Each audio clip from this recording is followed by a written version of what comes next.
Nou, party mense sê dat die beginsels werk nie, en toe het ek gesê, maar dat is omdat ons die tyd spandeer met daai beginsels, met die oplossing, om die oplossing te sien asof het reeds daar is, in hoë emosie met daai gevoel.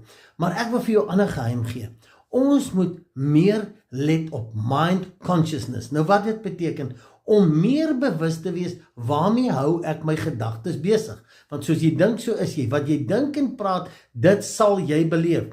So nou moet ek eerlik myself wees, is ek besig met negatiewe gedagtes of positiewe gedagtes? Stroom op of stroom af? En weet jy wat, hulle sê, as ek 'n gedagte 17 sekondes aandag gee, dan begin hy 'n momentum kry en hy kry sy maatjies by en dit raak 'n groot situasie.